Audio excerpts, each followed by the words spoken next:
Bonsoir Rachida Dati, merci d'être sur notre plateau. Vous êtes l'ancienne garde des Sceaux et maire du 7e arrondissement, eurodéputée aussi. La France accueille chaque année 200 000 étrangers en situation régulière. Et c'est trop. C'est ce que dit Claude Guéant, qui dit aussi que, comme Marine Le Pen, il le dit, il trouve que c'est trop. Est-ce que vous êtes d'accord ? Ça veut dire quoi, en clair, ces propos? Alors, je ne serais peut-être pas exprimé de la même manière, mais ça veut dire quoi? Ça veut dire que, effectivement, on souhaite réduire le nombre d'entrées d'étrangers, mais de manière régulière, c'est-à-dire des gens qui ont respecté la loi. Pourquoi? D'abord, parce que l'immigration légale en France, elle se compose en gros du regroupement familial, des étudiants et puis des travailleurs, c'est-à-dire que des personnes qui viennent en France uniquement pour travailler. Donc on fait venir pour pourvoir des emplois. En période de crise, il y a évidemment moins d'emplois à proposer. Donc évidemment, le nombre de travailleurs, de fait, va diminuer. Le nombre de travailleurs étrangers pouvant venir donc travailler en France. regroupement familial et les étudiants. Et les étudiants. Parce que ce serait trois masses. Et en fait, sur ces dernières années, qu'est-ce qui a vraiment augmenté? Ça a été le nombre d'étudiants. Ça a fortement augmenté, le nombre d'étudiants étrangers venant en France. Alors, c'est une très bonne chose. D'abord, c'est une très bonne chose pour ces étudiants de venir étudier en France. C'est très bien pour la France.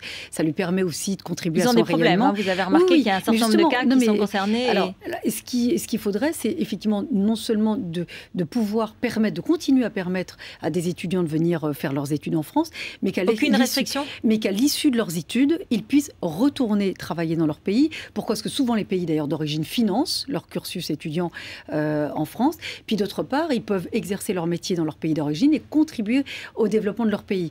Donc sur les étudiants, c'est vrai que peut-être on devrait être plus vigilant pour qu'à l'issue de leurs études, ils retournent dans leur pays vous êtes travailler. Vous êtes d'accord avec Claude Guéant sur cette question et vous dites, je l'aurais dit différemment. Parce que est-ce que ça vous a choqué qu'il dise je suis d'accord avec Marine Le Pen? Non, mais parce que si vous voulez me faire dire que Claude Guéant, soyons directs, est raciste, il ne l'est pas. J'ai jamais dit ça. Ce que je veux dire, c'est de dire que c'est quelqu'un qui est du Front National ou qui adopte ou qui est un adepte des idées du Front National, je le connais assez bien. C'est un républicain. Voilà. Et alors il dit très directement les choses sur des sujets qui concernent tout le monde, y compris les étrangers. Vous savez, quand on a voulu maîtriser les flux migratoires, notamment pour lutter contre l'immigration illégale, c'était aussi dans l'intérêt des immigrés légaux. Pourquoi? Parce que si pour certains, avoir des papiers, avoir respecté toutes les procédures, respecter la loi, c'était la même chose que ceux finalement qui ne le faisaient pas, c'était aussi ne pas leur manquer de respect à eux. Là, on parlait des étrangers réguliers et des limitations donc claires que le gouvernement veut apporter aux flux migratoires réguliers en France. Donc vous dites vous êtes d'accord, mais vous ne l'auriez pas dit de la même façon. Non, parce que ça veut rien dire qu'il y en ait trop. C'est de dire il y a moins d'emplois, donc on réduit le nombre d'immigrés en situation légale en France. Et le droit de vote des étrangers, aujourd'hui 61% des Français sont d'accord pour ce droit de vote des étrangers. C'est un sondage publié par Le Parisien qui l'indique. Claude Guéant et Nicolas Sarkozy ont dit qu'ils étaient contre, alors même qu'ils étaient pour en 2001, en 2006, en 2007, moi à titre personnel. J'étais la collaboratrice de Nicolas Sarkozy lorsqu'il lui avait dit qu'il était effectivement favorable au droit de vote des étrangers en France, avec certaines conditions.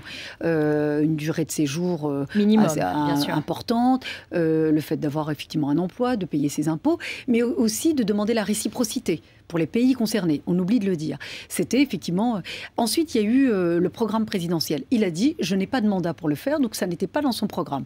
Donc on ne peut pas lui en vouloir de dire qu'il a changé d'avis. Il n'a pas changé d'avis. Il a dit, je n'ai pas de mandat pour le faire. Mais aujourd'hui, il a changé d'avis. Aujourd'hui, il est contre. Je veux dire, cette idée, au-delà de... On peut faire un débat juridique sur le sujet, mais au-delà de cela, cette idée est extrêmement généreuse. Sur papier, c'est très généreux. Mais la réalité est différente. Je veux dire, la gauche le propose depuis plus de 30 ans. Elle a été plus de 20 ans au pouvoir. Elle ne l'a jamais mise en œuvre. Moi, j'ai une période, vous savez, quand beaucoup plus jeune, j'étais pas forcément défavorable à cette idée. Parce que moi, j'avais des parents qui étaient de nationalité étrangère, et même je connaissais des gens qui étaient de nationalité étrangère. Et puis, il faut pas se focaliser, c'est pas que les Africains ou les Maghrébins.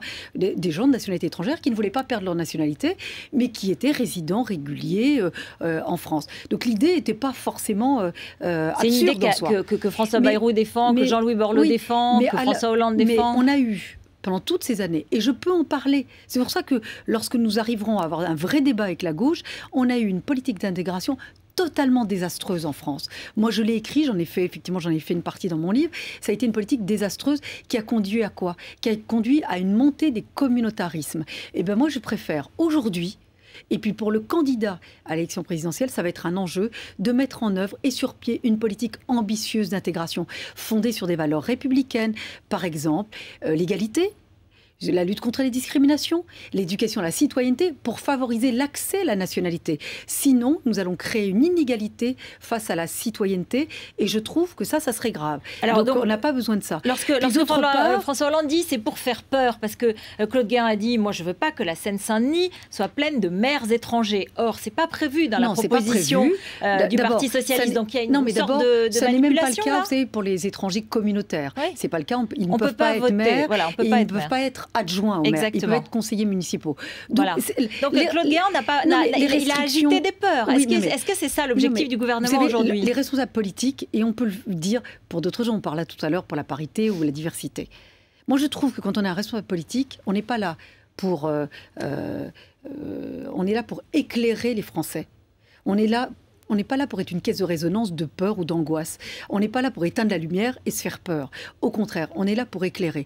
Donc, pour le droit de vote des étrangers, il y a une réalité dont il faut tenir compte. Nous avons eu une politique d'intégration désastreuse. Nous avons eu une montée de certains communautarismes. Et moi, je ne veux pas que mon pays puisse effectivement conforter ce communautarisme dans le cadre d'élections ou conforter une inégalité face à la citoyenneté. Je préfère qu'on mette en place une politique d'intégration ambitieuse, fondée sur des valeurs républicaines, pour faire plus de naturalisation à ce moment-là. Oui, mais plus de naturalisation pour permettre cette intégration. Moi, vous savez, aucun pays, vous savez, les pays qui sont confrontés aujourd'hui à des problèmes d'intégration, ils seraient ravis d'avoir une plus grande politique d'intégration qui avec des résultats positifs. Vous savez, il y a beaucoup de pays européens qui aujourd'hui proposent le droit de vote aux étrangers aux élections locales, mais ce sont des pays aussi 19 sur 27. 18, je crois. Mais ce sont des pays dans lesquels l'accès à la nationalité est extrêmement compliqué, pour ne pas dire impossible. Donc, moi, je préfère être dans un pays, c'est l'honneur de la France, qui effectivement puisse avoir favorisé le parcours et puis une éducation à la citoyenneté et favoriser l'accès à la nationalité. Et pas de vote, pas de droit de vote des étrangers aux élections locales. Droit de vote comme français. Comme tous les Français. Les révolutions arabes, après la Tunisie, le Maroc a un parti islamiste arrivé en tête. Peut-être qu'en Égypte, ça va être le cas. Les frères musulmans sont favoris. Est-ce que vous, qui êtes très attentive à ce qui se passe dans les pays du Maghreb notamment, vous vous inquiétez? Vous dites que ça peut être un danger pour les femmes, leur liberté, leur participation à la vie sociale? Alors d'abord, il faut bien regarder que ces révolutions dans ces pays arabes, parce que le monde arabe n'est pas un monde homogène, ce sont des pays très différents. D'abord, ces révolutions ont été à l'initiative des peuples. Ça n'a pas été à l'initiative des mouvements islamistes. Donc elles ont été à l'initiative des peuples. C'est la première chose. La deuxième chose, il faut arrêter de se faire peur. C'est-à-dire que dès qu'on entend islam, tout de suite on entend islamisme, pour ne pas dire terrorisme. Donc il faut arrêter de se faire peur. Les mouvements islamistes dans ces pays sont très différents d'un pays à un autre. Si je prends le cas du Maroc, le parti qui est arrivé en tête, mais qui n'est pas majoritaire, il est arrivé en tête. C'est bien ce que j'ai dit. Donc c'est un parti qui s'appelle Justice et Développement, était déjà à participer activement à la vie politique marocaine, puisqu'il y avait 47 députés au Parlement. Ils posaient des questions au gouvernement. Là, il y a un peu plus d'une centaine, 107, ils ont doublé leur nombre. Ils s'étaient déjà donc impliqués sur les questions de société. Il faut dire que d'abord, ils n'auront pas la majorité absolue au Parlement, et ils n'auront pas non plus, ils seront obligés de composer avec les autres partis, y compris au gouvernement. Et tout ça dans un cadre très contraint, qui est celui d'une constitution nouvelle qu'a souhaité Sa Majesté le Roi, qu'il l'a souhaité et qui a été approuvé par 98% des Marocains. Ce cadre va les contraindre à respecter certains principes qui sont écrits noir sur blanc, notamment principe d'égalité homme-femme. Donc pour vous, notamment au Maroc, pas de problème a priori. On va parler de Paris. Je dis simplement qu'ils exerceront un pouvoir dans le cadre d'un cadre contraint qui est celui de cette nouvelle constitution, dans laquelle il y a des principes qui sont inscrits écrit comme celui d'égalité homme-femme, approuvé par 98% des Marocains en juillet dernier. La grenade dégoupillée, la bombe Rachida Dati sur Paris.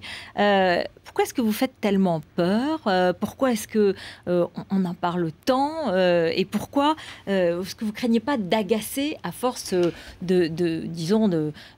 justement de vous lâcher, d'y aller franchement, de taper fort? C'est moi, je fais de la politique avec beaucoup d'authenticité. C'est ce qui me vaut d'ailleurs, c'est vrai aussi, pas de jeu. Beaucoup de sympathie des Français, faut se dire la vérité. Moi, j'ai des convictions et j'ai des valeurs, c'est là-dessus et avec ça que je me bats tous les jours pour améliorer la vie des Français. Comme conseiller politique de l'UMP, je fais un déplacement par semaine, je serai à Lourdes cette semaine, sur le terrain, en province, pour soutenir l'action du président de la République. Ces derniers temps, on vous a beaucoup entendu taper sur le Premier ministre concrètement. Je suis maire du 7e arrondissement, je suis conseiller de Paris, je suis totalement engagée au service des Parisiens. Je ne tape pas sur le Premier ministre, j'ai beaucoup trop de respect pour les institutions, je ne tape pas sur le Premier ministre, je tape sur des méthodes et je dénonce des méthodes.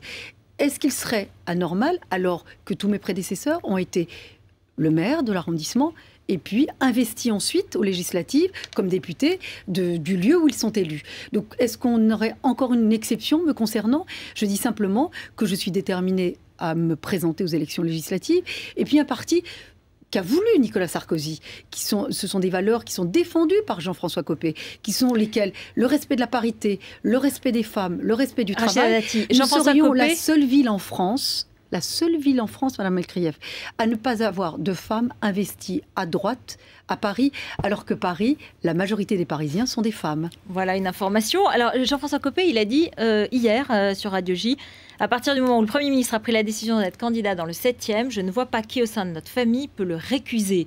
Ça a l'air bloqué. Est-ce que vous allez accepter... Je récuse les méthodes. Monsieur Fillon, concrètement, à cette heure-ci, c'est lui qui va y aller. Est-ce que vous allez accepter une autre circonscription au Maghreb ou autre? Je ne sais pas. Non, mais je ne sais pas. Il y a au Benelux, on a parlé. Ça est totalement exclu. Et l'UMP n'a jamais, d'ailleurs, Jean-François Copé l'a démenti. Jamais ce type de proposition ne m'a été faite. Faut être dans la cohérence en politique. Je suis maire du 7e arrondissement de Paris. Je ne suis pas ailleurs. Je suis française. Donc, si vous voulez, ce que je veux vous dire, il y aurait pas de cohérence à ce que je sois député des Français de l'étranger, étant implanté et élu local à Paris. Il faut un sujet de cohérence. Donc vous allez jusqu'au bout. Est-ce que vous demandez, par exemple, un rendez-vous au président de la République pour vous expliquer, pour discuter, pour essayer de défendre votre cause? Je n'ai pas demandé de rendez-vous au président de la République. Je l'avais, lorsque nous en avons parlé la dernière fois que le président... C'était il y a longtemps. Il s'est passé beaucoup de choses. Mais il y a un an environ, en disant... C'est légitime et c'est même naturel que le maire du 7e arrondissement soit investi là où il est élu. Le président a trahi sa parole? Non, mais ce que je veux vous dire, c'est... Oui ou non? Moi, je défends les valeurs de notre parti. Je suis conseiller politique avec Jean-François Copé. On est mobilisé tous les jours, non seulement à défendre l'action du gouvernement, mais à contribuer. On est mobilisé à la réélection de Nicolas Sarkozy. Donc, si vous voulez, moi, ce serait qu'on m'explique pourquoi aujourd'hui, alors que j'étais utile à un moment donné, pourquoi je ne le serais plus aujourd'hui. Et puis, j'aimerais qu'on dise aussi aux Françaises. Et puis, il y a une loi sur la parité qu'on doit aussi respecter. Et puis, on en a fait un axe majeur. Nicolas Sarkozy, lorsqu'il forme son gouvernement, la parité, c'est un axe majeur de sa politique. Donc, il faudra aussi qu'on explique aux Français, aux Parisiennes en particulier, aux Parisiens plus généralement, pourquoi il n'y aurait pas de femmes investies à droite sur les circonscriptions à droite à Paris. Regardez Françoise de Panafieux. Elle est partie avec beaucoup de panache, mais elle a été aussi... ça s'est pas si bien passé que ça pour elle. Donc, moi, je trouve que ça serait bien qu'à un moment donné, on arrête un peu de maltraiter les femmes, quoi. Voilà, dernière question. Vous avez été condamné par un tribunal à propos du mur de la paix de Clara et Marek Alter. Vous aviez eu des propos qui ont été jugés diffamants par le tribunal. Vous étiez une garde des Sceaux condamnée. On a remarqué que c'était assez unique. Est-ce que vous regrettez cet incident? D'abord, il y a d'autres ministres qui ont été condamnés. C'est pas la première fois. Faut arrêter faut arrêter de faire des particularités de tout ce que je peux faire ou de tout ce que je peux dire. Si on pouvait aussi banaliser ça, ça serait bien. C'est la première chose. La deuxième chose, ce mur est sur le site du Champ de Mars de manière totalement illégale. Moi, j'ai des artistes qui ne comprennent pas comment M. Alter obtient un passe-droit, il faut se dire la vérité, pour être sur le site du Champ de Mars. Il y avait une tolérance de quelques mois en 2000 pour que ce mur puisse être sur le site du Champ de Mars, dont le site est dans la perspective est classée. Monsieur Mitterrand a considéré que ce site, que ce mur, que cette structure était de manière illégale sur le Champ de Mars. On lui a proposé d'aller sur le site de la Villette. Il a considéré que c'était pas assez prestigieux. Vous faites appel donc. Bien sûr. Merci beaucoup. Merci Rachida Dati d'être venue sur le plateau de BFM TV. Restez avec nous après le journal de Frédéric Delanouvelle, notre face-à-face, Jean-François Kahn, Alain Madelin.